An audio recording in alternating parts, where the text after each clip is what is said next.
Hi, everyone. I wanted to deliver on the second word in the gossip series by preparing that talk with you. And now we come to the word near gone. And this word is speaking more on the whisperer side. You know, when we think of whisperer, we always think about just the fact of speaking against others, but there's a certain way. And the reason why I'm making this distinction is because it's important to know the different layers of gossip, because you might think because you're not talking badly about someone, you think it's not gossip. If you're talking on something that is true, you may also think it's not gossip, but that is not true. And that is why near gone is so important as we review the biblical standpoint to what this represents. So, like I said, it is a whisperer. And as we have seen, the whisperer is a type of destructive yet enticing force. It's where we know that we've already described in the previous video that gossip is juicy. We like to hear things, secrets, and we like to partake in these things. We like to be in the know. But have you ever realized that the things that you know, or these secrets that you gain, don't really give you anything? There's no true value to them. They don't bring you to success in any way. It doesn't really impact you in a positive manner. As a matter of fact, the opposite is true. Near gone is going to show us that whenever you partake in the whispering, it does something destructive to your insides. And what it does is that erodes this degree of covenant relationship. It also removes the ability for you to see clearly, and now you come into a biased sense of being.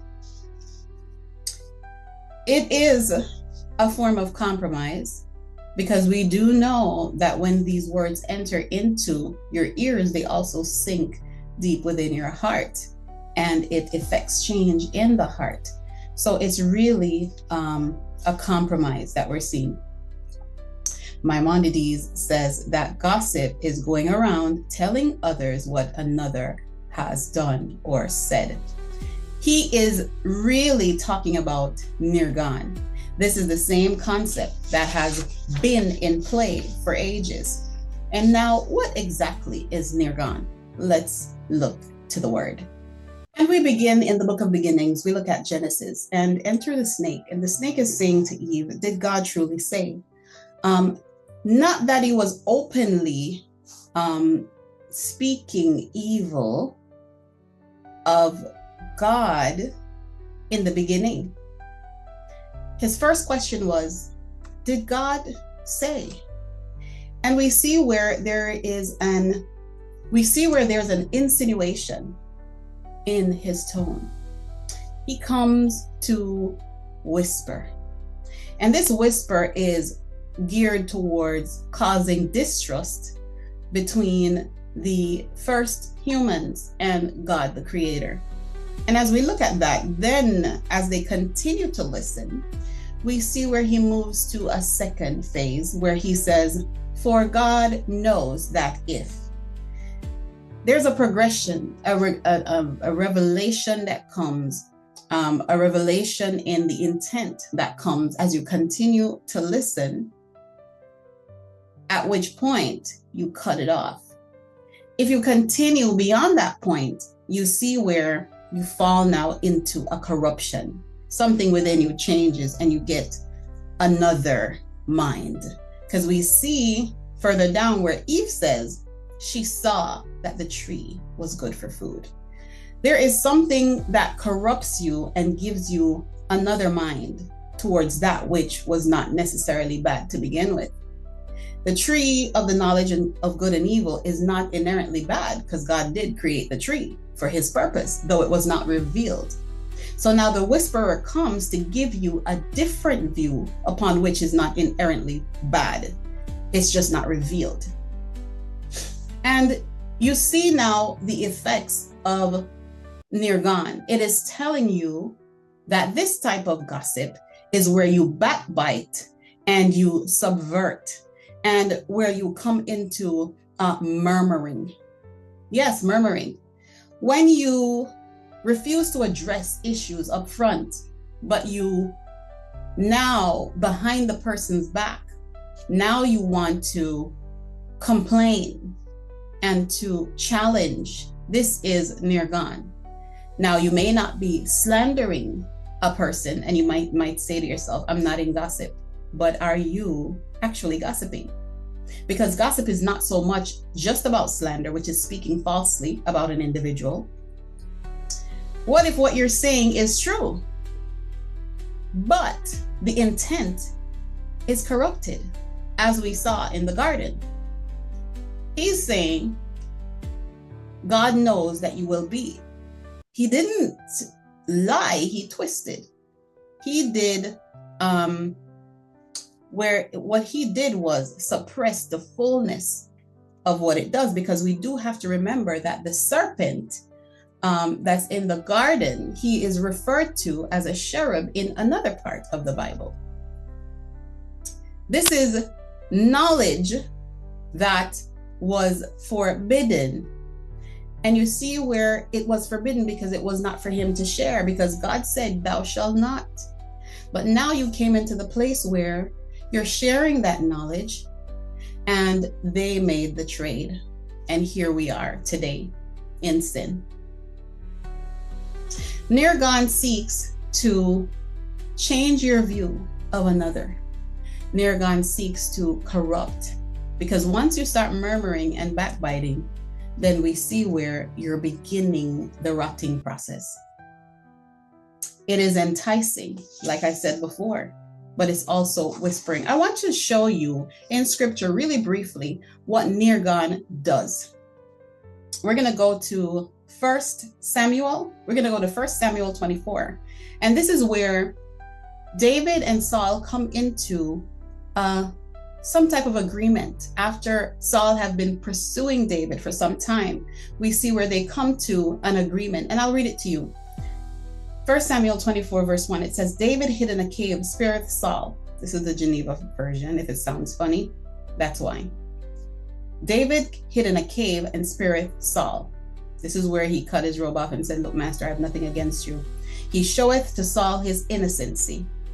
Saul acknowledged his fault. He causeth David to swear unto him to be favorable to him and his house.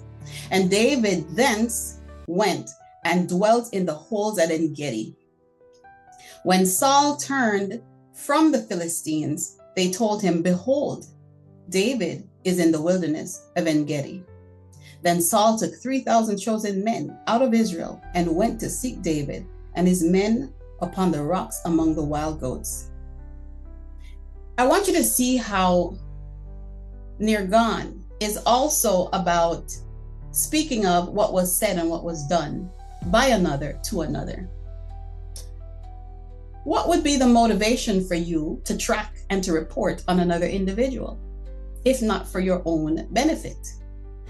We should look upon the persons who are reporting on another. What is the intent behind the reporting? If you report upon another, you compromise the person on whom the report is given. And we look and we see where David and Saul, after David demonstrated to him, I have nothing against you. We're good. We come to an agreement.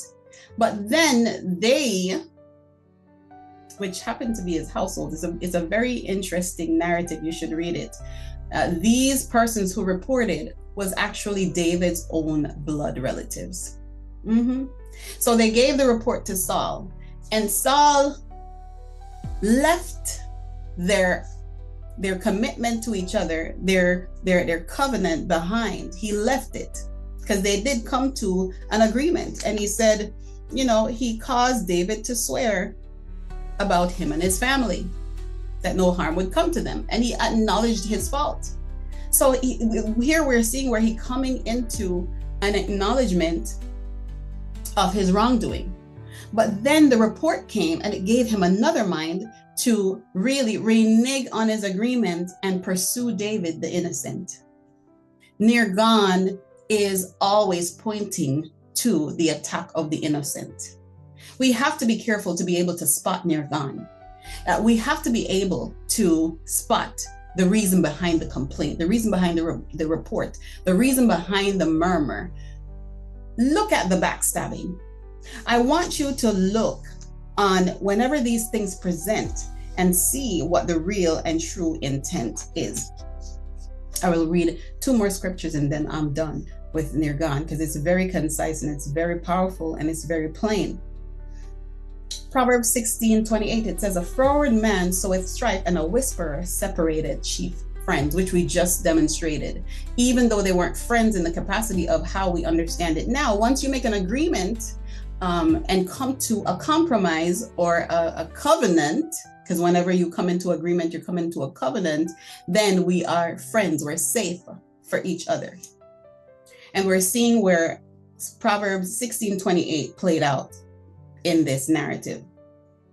It says in Proverbs 18:8, it says, the words of a talebearer are as wounds, and they go down into the innermost parts of the belly. This is where the corruption is coming, because now it changes you. It changes your view. It changes your position on the individual. And this is where the corruption lies. So we're seeing that Nirgan, it is not just harmless. If the person is not present, you can't challenge. And if you have a grouse, the best way to work that out is to do that in the presence of the person. Otherwise, what is the point of the venting if you lack the courage to confront? And then comes the word temperance. And temperance is a little bit tricky because we're called to have self-control in every area of our lives. It is a fruit of the Spirit. It's not based on human effort. It's just a part of the package. So when we think about self-control, it is your ability to choose to leave something in God's hand. It is where I won't go down a rabbit hole. I won't allow myself to visit a certain place, but I will seek God for clarity on the matter. This whole thing of gossip is a mess because, like I said, it breaks down the moral compass of a person, a group, a society, a people, a nation. The human race is compromised by actions of gossip. If you have not watched my first video on gossip, where I dive into the first word, Rahal, I want you to watch this video here and then leave a comment as you put these 2 videos together. Like, share, and subscribe, and I will see you on the next video.